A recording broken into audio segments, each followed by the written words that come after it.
At some point, a serious adult human will walk into a room, see an animal the size of a throw pillow, and lose access to normal speech. This person may pay taxes. They may operate heavy machinery. They may have once used the phrase quarterly revenue outlook without blinking.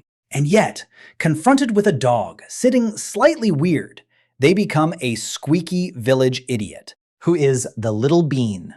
Who has the feet? Are those feet? They are. The animal, meanwhile, may be doing almost nothing. A cat blinks. A puppy tilts its head. A rabbit simply exists in a loaf formation. And suddenly, the human voice rises by an octave, grammar collapses, and a grown person begins narrating the animal's legal innocence in a courtroom that nobody else can see. So why do humans talk to pets like babies? Why does a creature with a retirement account look at a golden retriever and say, in public, that someone is a whittle gentleman? The short answer is that your brain is not treating the pet as a furry object. It is treating the pet as a social being that needs a special kind of signal. And the signal we reach for is one of the oldest and strangest tools in human life. The voice we use for the small, helpless, emotionally important creatures who do not speak our language. Baby talk is not just bad diction wearing a cardigan. Researchers usually call it infant-directed speech or child-directed speech.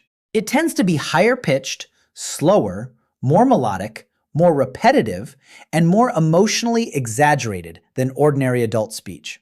Instead of saying, "Please do not eat that receipt," we say, "No, not for babies," in a tone suggesting the receipt has betrayed the family. This voice is useful with actual babies because babies are terrible conversationalists. They cannot debate zoning policy. They cannot explain whether they are hungry, tired, cold, overstimulated, bored, or angry about the sock situation. So adults exaggerate the emotional shape of speech. The melody gets bigger. The rhythm gets clearer. The face gets more animated. The message becomes less like a sentence and more like a bright flashing sign that says, "I am here, you are safe, pay attention to me." That matters because human infants are born unusually dependent. Compared with many animals, a human baby arrives unfinished, helpless, and extremely expensive in terms of time, food, patience, and laundry. For most of human history, an infant's survival depended on whether adults noticed, cared, soothed, fed, protected, and kept coming back. Anything that helped bond an adult to a baby had enormous consequences. This is where cuteness becomes less cute and more suspiciously efficient. Big eyes, round faces, small noses, clumsy movements, soft bodies, and oversized heads can trigger caregiving attention in humans. Ethologists have called this general pattern baby schema. It is not magic, and it is not identical for every person or every culture. But the basic idea is simple. Certain features make a creature look vulnerable and young. And vulnerable young things are the exact category of creature our ancestors could not afford to ignore. Now look at a puppy, or a kitten, or a dog with floppy ears and the emotional confidence of a damp paper bag. Many pets carry features that overlap with the same cue system. Large eyes, rounded heads, shorter faces, soft fur, uncoordinated little movements. Even adult pets can look to us partly infant-like. A pug is not a human baby, which is good because the paperwork would be alarming. But to your perception system, some of the buttons are similar enough. So the baby voice is not random. It is the sound of your caregiving system turning on and grabbing the nearest vocal setting. Your brain sees small, soft, dependent, emotionally significant creature and reaches for the ancient mammal protocol. Higher pitch, softer rhythm, repetition, warmth, excessive commentary about pause. And if this channel is useful to you, you may enjoy sticking around for more evidence that humans are basically ancient instincts wearing modern shoes. The next strange part is that pets often respond to this voice. Not always. Cats, for example, have built an entire brand around plausible indifference. But studies suggest that dogs can be especially sensitive to the tone and rhythm of human speech, and that puppies in particular may respond strongly to dog-directed speech. Adult dogs can also pay attention to the combination of an affectionate tone, familiar words, body language, and context. They may not understand the full sentence. You are the executive vice president of being fluffy, but they can learn that this particular musical nonsense often predicts attention, petting, food, play, or the wonderful event known as outside. Cats are more subtle, which is a polite way of saying they make scientists work for it. Some research has found that cats may respond differently when their own owner speaks to them in a cat-directed voice, compared with a normal adult voice or a stranger's voice. This does not mean every cat secretly understands your monologue about the laundry. It means that the sound of your voice, especially the tone you reserve for them, can become part of the relationship. The cat may react with an ear twitch, a tail movement, a blink, or the decision to continue ignoring you with greater precision. For animals, tone is often more important than vocabulary. Human speech contains emotional information long before it contains meaning. A sharp, low, sudden sound can signal danger or anger. A warm, high, melodic sound can signal friendliness, play, or care. Pets live with us inside a storm of human noise, and they learn patterns. The leash voice, the dinner voice, the vet appointment voice, which fools nobody. The fake casual voice people use when they are about to put a cat into a carrier, a performance so unconvincing it should be studied as theater. This is also why the pet-directed voice often comes with a whole body performance. We crouch. We widen our eyes. We smile. We tilt our heads. We repeat names. We make little clicking sounds. We open our hands. We become, briefly, a children's television host addressing a committee of squirrels. To another adult, this would be concerning. To a pet, it is a bundle of social cues. I am not threatening you. I am focused on you. Something pleasant may happen. Please stop trying to eat the mysterious sidewalk item. But there is another layer. Humans are not just caregivers. We are compulsive social projectors.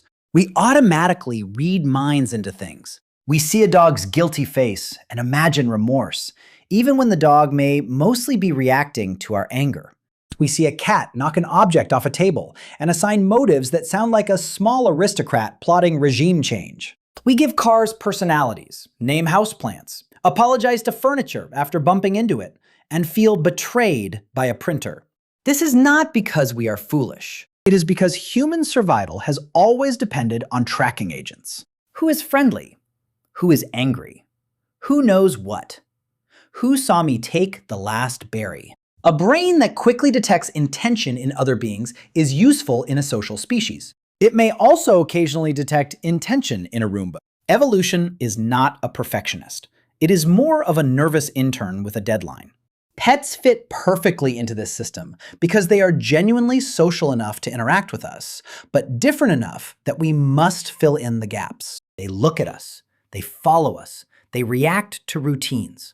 Dogs especially evolved alongside humans in ways that made them unusually attentive to human gestures, faces, and voices. Domestication favored animals that could tolerate us, read us, and live inside our strange little ape settlements without causing constant disaster. Over time, humans also changed the animals around us. We preferred the friendlier ones, the less fearful ones, the ones that could live near a fire, near children, near food storage, and near someone saying, "No, that is my shoe." In dogs, this long history helped create an animal that can be intensely tuned to human attention. Many dogs look to humans for guidance in ways their wild relatives generally do not. That gaze is powerful. A dog looking at your face is not just staring, it is pulling you into a social loop. There is evidence that mutual gaze between dogs and their owners can be linked with oxytocin, a hormone involved in social bonding. Oxytocin is not a magical love chemical, despite what the internet sometimes implies. Bodies are more complicated than that, but it is part of the chemistry of attachment, trust, and caregiving in many contexts. So when a dog looks up at you with soft eyes and you respond with a voice that could melt cheese, it is not merely silly. It is biology and history shaking hands in your kitchen. This also explains why the baby voice can appear without permission. Many adults do not decide to do it. They discover themselves already doing it. The voice comes out before the public relations department of the brain can intervene. You open the door, the dog wiggles, and suddenly you are asking a creature with no concept of morality whether he is the goodest boy in the whole bureaucracy. The loss of dignity is automatic because the social role is automatic. When we speak to an adult human, we usually speak to a mind we assume can understand words, intentions, and social norms. When we speak to a baby or a pet, we speak to a mind we care about but cannot fully reach through language. So we increase the emotional volume. We turn the sentence into a feeling.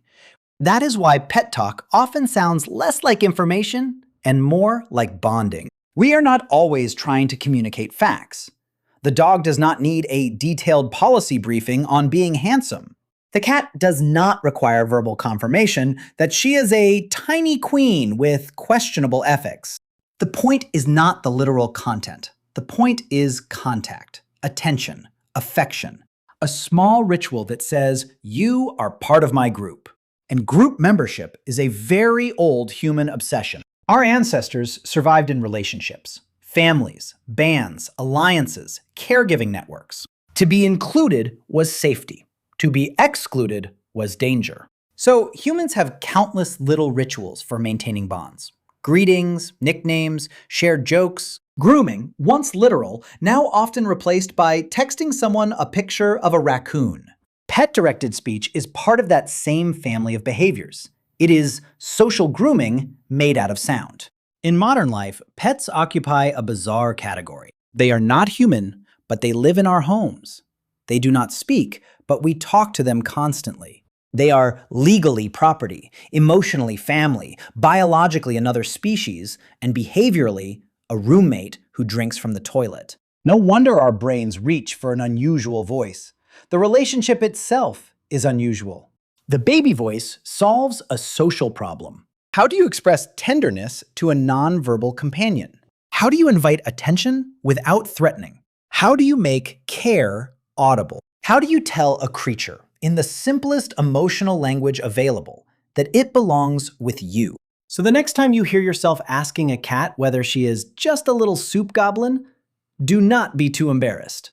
Well, be a little embarrassed. Society needs standards. But also notice what is happening. A very old caregiving system is meeting a very new living arrangement. Ancient primate bonding is flowing through a modern apartment into an animal who has learned that your ridiculous voice usually means love, snacks, or both. Humans talk to pets like babies because in that moment, the animal is not just an animal. It is a dependent social partner inside the circle of care. Our words get smaller because the feeling gets bigger. The voice rises because the guard comes down. And for a few seconds, a species that invented tax law and parking garages remembers how to make the oldest sound it knows. Come here. I see you. You are safe with me. Also, please drop the sock.